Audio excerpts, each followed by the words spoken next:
Hello दोस्तों, आप सभी का हमारे IQ ऑनलाइन क्लासेस में स्वागत है। दोस्तों, आज हम लोग नेक्स्ट टॉपिक की शुरुआत करेंगे, पर इससे पहले यदि आपने हमारी प्रीवियस वीडियो नहीं देखी है तो उन वीडियोस को ज़रूर देखें और साथ ही साथ हमारे चैनल को भी सब्सक्राइब कर दीजिए। अंग्रेज़ों की भारत विजय, the British conquest of India. दोस्तों, हम लोगों ने भारत में अंग्रेज़ों का आगमन लेक्चर वीडियो में पढ़ा था कि ब्रिटिश ईस्ट इंडिया कंपनी को 31 दिसंबर 1600 में महारानी एलिजाबेथ प्रथम द्वारा एक रॉयल चार्टर जारी कर 15 वर्षों के लिए पूर्व के देशों के साथ व्यापार करने का एकाधिकार प्राप्त हो जाता है। 1613 में जहांगीर की अनुमति से भारत में प्रथम फैक्ट्री खोलते हैं और इस तरह भारत के अन्य जगहों पर फैक्ट्री स्थापित कर अपने व्यापार की शुरुआत करते हैं। 1633 से 1663 के बीच अंग्रेज़ों का उद्देश्य मुगल संरक्षण में शांतिपूर्वक व्यापार करना था।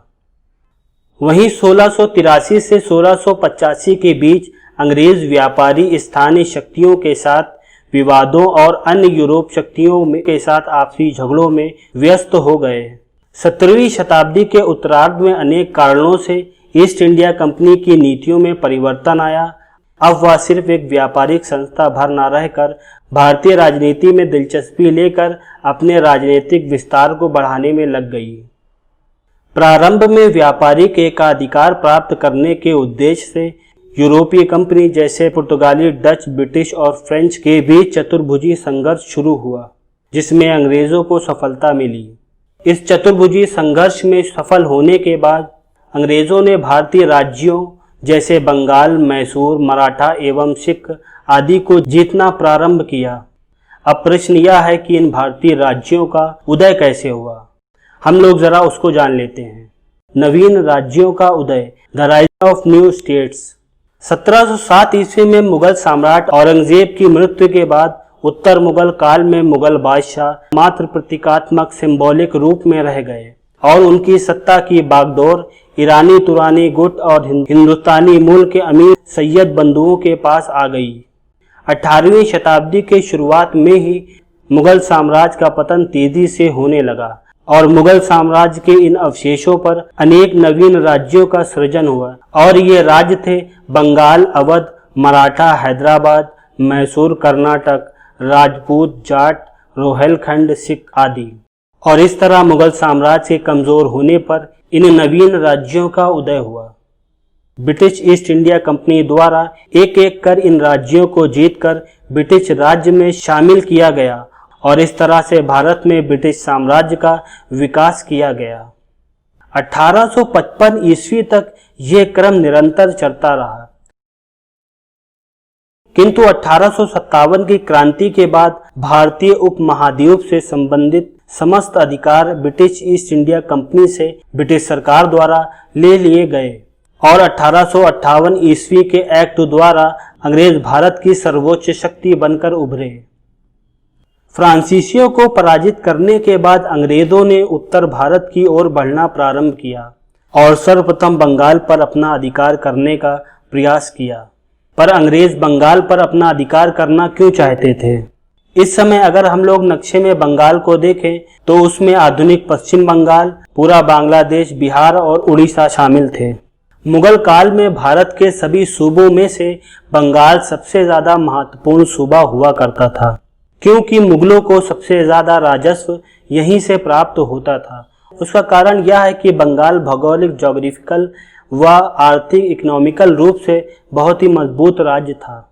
ज्योग्राफिकल अगर बंगाल को देखा जाए तो यह गंगा और ब्रह्मपुत्र नदी के आसपास का क्षेत्र था, जिससे यहाँ की भूमि में अधिक पोषक तत्व होने की वजह से बहुत उपजाऊ भूमि, फर्टाइल लैंड पाई जाती है और फर्टाइल लैंड होने की वजह से सिल्क, कपास, जूट, शोरा, नील, चावल आदि बड़ी मात्रा में प्रोडक्शन होता था। आर्थिक रूप से अगर बंगाल को देखा जाए तो पोर्ट, बंदरगाह होने की वजह से ट्रेडिंग एक्टिविटी अच्छी तरह से डेवलप हो सकती है, क्योंकि जहाज़ों के जरिए वस्तुओं का आयात और निर्यात एक जगह से दूसरी जगह बेहतर तरह से हो सकता है। और इसी तरह से ब्रिटेन को एशिया से होने वाला आयात का 60% सामान बंगाल से ही जाता था। तो यहाँ एग्रीकल्चर है, इंडस्ट्री है, ट्रेडिंग एक्टिविटी बड़े पैमाने पर है। इन सब की वजह से मुगलों को बंगाल से राजस्व, रेवेन्यू अधिक प्राप्त होता था। बंगाल एक source rich and wealthy region शुरू से ही रहा है। ये सारी चीजें होने की वजह से अंग्रेज बंगाल की ओर आकर्षित हुए और इसलिए वह बंगाल पर अपना अधिकार स्थापित करना चाहते थे। 1651 ईस्वी में हुगली के सूबेदार शाह शुजा की अनुमति से हुगली में एक फैक्ट्री खोलते हैं और इस तरह बंगाल में अंग्रेजों की एंट्री शुरू हो जाती है।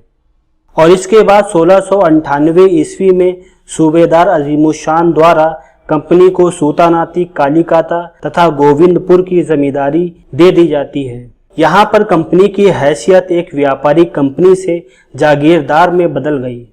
1717 ईस्वी में मुगल सम्राट फर्रुखसियर द्वारा कंपनी को एक फरमान जारी कर विशेष व्यापारिक अधिकार दिए गए। इस अधिकार पत्र को कंपनी का मैग्ना कार्टा कहा गया। इस अधिकार पत्र की प्रमुख शर्तें 3000 रुपये वार्षिक कर के बदले में कंपनी को समस्त बंगाल पर व्यापार में सीमा शुल्क से मुक्त कर दिया गया। कंपनी को कलकत्ता के आसपास गांवों को खरीदने का अधिकार मिल गया और साथ ही कंपनी द्वारा जारी किए गए सिक्के पूरे मुगल साम्राज्य में चलाने की अनुमति मिल गई। और यही अधिकार पत्र आगे चलकर अंग्रेजों और बंगाल के नवाब के बीच संघर्ष का कारण बनेगा। अगर हम लोग इस समय थोड़ा बंगाल के नवाब की स्थिति को देखें तो इस समय बंगाल का नवाब मुर्शीद कुली खां है, पर इससे पहले वह बंगाल का दीवान और फिर सूबेदार हुआ करता था। और किस तरह इसने खुद को मुगल साम्राज्य से अलग करके बंगाल में नवाबियत को शुरू किया। पर इसको जानने से पहले हम लोग थोड़ा मुगल प्रशासन, मुगल एडमिनिस्ट्रेशन को समझ लेते हैं। मुगल प्रशासन एक केंद्रीकृत व्यवस्था थी जो नियंत्रण और संतुलन, चेक एंड बैलेंस पर आधारित थी। मुगल बादशाह ने प्रशासन को बेहतर तरह से चलाने के लिए मुगल साम्राज्य को सूबों में विभाजित किया और औरंगजेब के समय में इन सूबों की संख्या 20 या 21 हो गई थी। मुगल बादशाह ने इन सूबों के प्रशासन के लिए बहुत से अधिकारियों को नियुक्त किया। उनमें 2 अधिकारी सबसे ज्यादा महत्व रखते थे, जिनमें एक था सूबेदार और दूसरा दीवान। सूबेदार एक प्रशासनिक अधिकारी, एडमिनिस्ट्रेटिव ऑफिसर था। यह सूबों में कानून व्यवस्था, लॉ एंड ऑर्डर को बनाए रखता था। इसके पास सेना होती थी और संपूर्ण सूबे पर सैन्य अधिकार प्राप्त थे। दीवान एक वित्त अधिकारी, रेवेन्यू ऑफिसर था। इसका कार्य सूबों में भू राजस्व एवं अन्य करों की वसूली करना और आय और व्यय का हिसाब रखना था और सूबे की आर्थिक स्थिति की सूचना मुगल सरकार को देता था। इस प्रकार दीवान और सूबेदार एक दूसरे के पैरेलल पद थे।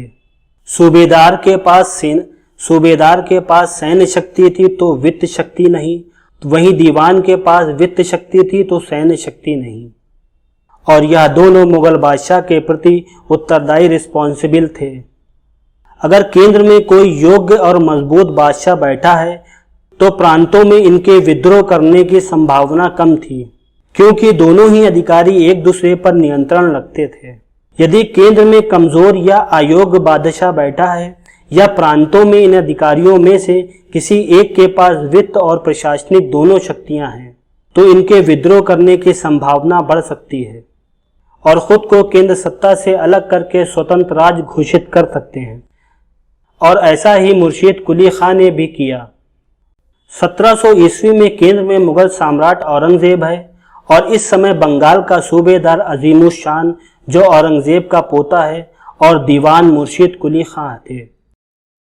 सूबेदार अजीमुशान रॉयल फैमिली से था तो ज्यादातर दिल्ली में ही रहता था, अतः बंगाल की वास्तविक शक्ति दीवान मुर्शीद कुली खां के पास थी और इसने अपनी राजधानी ढाका से मुर्शिदाबाद में हस्तांतरित कर दी। 1717 ईस्वी में मुगल सम्राट फर्रुखसियर द्वारा मुर्शीद कुली खां को बंगाल का सूबेदार बना दिया जाता है और इस तरह मुर्शीद के पास वित्त और सैन्य दोनों शक्ति आ जाती है, जिसने आगे चलकर मुगल साम्राज्य की कमजोर हो रही स्थिति का फायदा उठाकर स्वतंत्र बंगाल राज्य की नींव डाली। लेकिन फिर भी वह नियमित रूप से मुगल बादशाह को राजस्व भेजता था। उसने बंगाल की प्रशासनिक व्यवस्था में सुधार करते हुए राज्य की वित्त व्यवस्था में नए सिरे से प्रबंध किए। उसने गरीब किसानों को कृषि विकास तथा भू राजस्व देने में सक्षम बनाने के लिए तकावी ऋण मतलब कृषि के लिए अग्रिम कर देना शुरू किया। इससे क्या होगा कि गरीब किसान को खेती के लिए पहले लोन मिल सकेगा, जिससे वह खेती बेहतर तरह से कर सकेंगे। खेती अच्छी होगी तो प्रोडक्शन बढ़ेगा तो एक तरफ वह अपना खुद का भी विकास कर सकेगा और दूसरी तरफ इनकम बढ़ने से राजस्व देकर राज्य की भी आय बढ़ाएगा। उसने भूमि सुधार प्रणाली अपनाते हुए सारी जागीर भूमि को खालिसा भूमि में तब्दील कर दिया। जागीर भूमि वह भूमि होती थी जो राज्य के प्रमुख सरदारों या व्यक्तियों को उनके वेतन के एवज में दी जाती थी, जिस पर उन्हें कर वसूल करने का तो अधिकार होता था किंतु प्रशासनिक अधिकार नहीं होता था। खालिसा भूमि राजस्व भूमि होती थी और इस भूमि से प्राप्त आय सीधे शाही खजाने में जमा होती थी। तो इस तरह उसने बंगाल की सारी जागीर भूमि को खालिसा भूमि में तब्दील कर दिया, क्योंकि खालिसा भूमि वह भूमि थी जिस पर डायरेक्ट होल्ड मुगलों का था। उस भूमि से प्राप्त राजस्व डायरेक्ट शाही खजाने में जाता था। और साथ ही साथ इसने इजारेदारी प्रथा की भी शुरुआत की, मतलब ठेकेदारी सिस्टम। इससे ठेकेदार उस भूमि से लगान वसूल करके शाही खजाने में जमा कराता था। तो इस तरह मुर्शीद कुली खां ने बंगाल में गरीबों को तकावी ऋण देकर जन समर्थन भी प्राप्त किया और साथ ही साथ बंगाल के राजस्व को भी बढ़ाया। वहीं दूसरी ओर अंग्रेज मुगल सम्राट फर्रुख शेर द्वारा जारी किए गए विशेषाधिकार से बंगाल में कर मुक्त व्यापार कर रहे हैं, जिससे बंगाल के राजस्व को नुकसान हो रहा है। और आगे चलकर इन्हीं विशेषाधिकारों के कारण बंगाल के नवाब और अंग्रेजों के बीच दो बड़े युद्ध देखने को मिलते हैं। पहला प्लासी का युद्ध, दूसरा बक्सर का युद्ध। दोस्तों, इसके आगे का इतिहास हम लोग अगली वीडियो में पढ़ेंगे। आज का लेक्चर हम लोग यहीं समाप्त करते हैं। अगर आपको हमारी ये वीडियो पसंद आई हो तो इसे लाइक, शेयर, कमेंट करना ना भूलें।